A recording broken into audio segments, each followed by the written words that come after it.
Lucky haircut? Walking far. On that note, 108, I think 108 to go, well, the 25. How you feeling? We do the drill every week. The time on the clock is 1:10. Really? And we start at our own 20-yard line. Pretty close. And this week we went down and both quarterbacks brought the offense down and scored.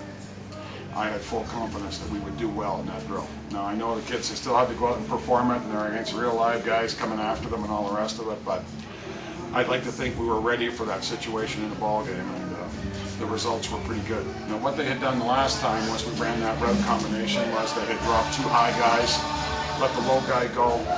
So they overloaded us. He knew it was going to be zero. He dumped it off to the short guy, which was Blaze. Blaze made a tremendous play after the catch and put it in. Just left a little bit too much time on the clock. That's all. Were you? I mean, when Western was driving and they score with 1:16 left, I guess are you thankful at that time? We used one of our timeouts because they played their portion of it extremely well. Okay, first of all, they drove the field.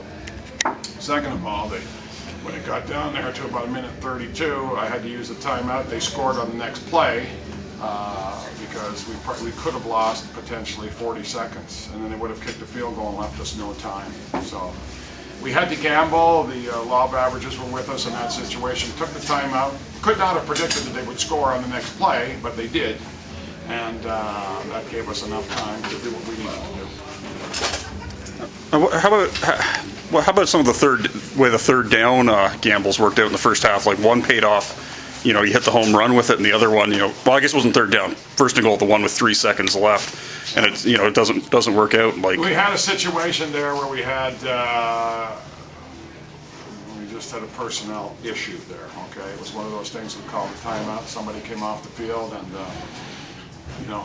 we should have been aware of that, but we weren't, and then of course we were actually a man short on the play.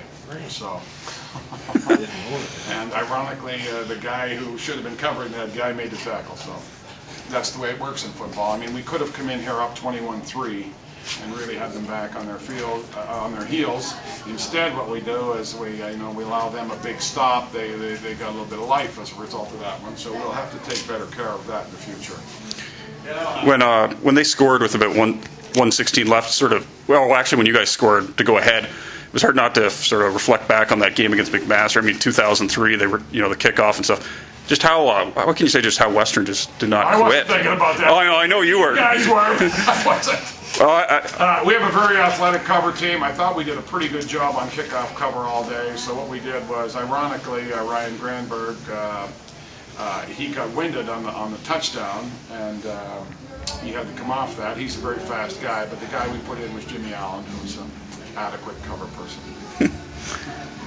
Just what can you say about the way they came back in the second half? I mean, well, they're a good team. They're a good team. I mean, Falls looks like he was roughed up a little bit, but still he hung in there. I mean, he's a character guy, and at his age and level of experience, you got to expect that he's going to deliver for you when the chips are down, and that's what he did. I mean, I thought we played them pretty well defensively. You just, you're not going to shut them down. You're going to slow them down. And it was, I think both teams are dealing with injuries at this point in the season, as is everybody else. So, how you manage that situation is it's going to have an impact on how you finish. So, fortunately today, our guys did just enough to win. What can you say about Danny and what he did today? Well, I thought Danny was great at times. I mean, the game was a difficult time for him to get in any kind of flow, because they'd go out there and they'd be out there for long periods of time, and we did. I don't know what the stats say, but I was shocked at the halftime to know that we actually had the lion's share of the time of possession, because it didn't feel that. It felt like they had the time of possession advantage in the first half. So before I say anything, I better take a look. And then I thought we made just enough plays there today. Some guys got, like Dev just caught the one pass there at the end, which was a good one. Got first down under pressure, second down, but Mark Soria came, and Blaze Morrison stepped up. I thought Ionides was huge. Valberg was great in the first half, okay? And then, of course, just came back late in the fourth to make a few plays there. Marty did just enough. They did a pretty good job on the run today. They didn't give us too many. So that it fell on Danny's shoulders to be great when it counted. And unofficially, it's about 4:30 the day for Danny. Okay. So the offense seemed like they had a lot of challenges today. There was the stuffed balls and a few sacks. Would you say it's the biggest challenge they've had so far? Wait and see. I'll tell you what. If he got 430 passing and we ran for anywhere close, that's a 500-yard day. So if you're saying that the offense looked like they were challenged and they still got 500 yards, that's not bad. There were times where Western played good defense on us. They did knock some balls down, no question about that. Two in particular that where we had receivers wide open and set run. So. It was, no, you know what it was? It was just a great football game. I thought when they got the ball with, hey, listen, we gave them the ball on their own 26-yard line with 3 minutes and 5 seconds to go, and that's not a bad situation to turn it over or give it to them. And they marched it down and scored like a good team's supposed to do that. And then another good football team took the ball with a minute 10, brought it down, minute 8 or whatever. Scored also. I mean, you had a lot of good players making football plays there, and I'm sure that the defensive coordinators were trying to put their guys in places to stop them. There are a lot of good athletes out there, so just went back and forth. Where I think the offense got challenged today was that their team, can hold on to the ball. They can hold on to the ball, and they can force you to stand there with your hands in your pocket for long periods of time. And you just have to, when you get your chance, then you just got to get right back into the flow of the game and go. So, there wasn't much time to set things up. You had to just go out there and play. So if anybody's wondering, well, why ain't they running? You run it a few series, and then you might be behind 21-0. So you got to go out there and play and force the play a little bit. So that's what both teams did today, and they did it pretty well at times too. Anything else for Pat? Probably way too early to know for sure, but how do you approach next week now?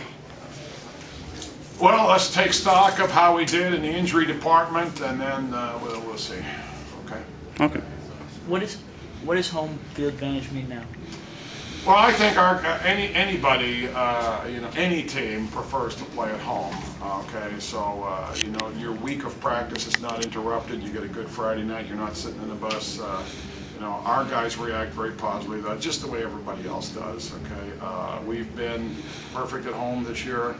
As a matter of fact, over the last 2 years, we haven't lost a game in the regular season at home, and that bodes well for us. So, hey, listen, it's a great opportunity for our fans to be able to come out and sit here in our stands and watch us for as long as we're still going. So, we're going to be at home the rest of the way. How long that is the $1 million question right now.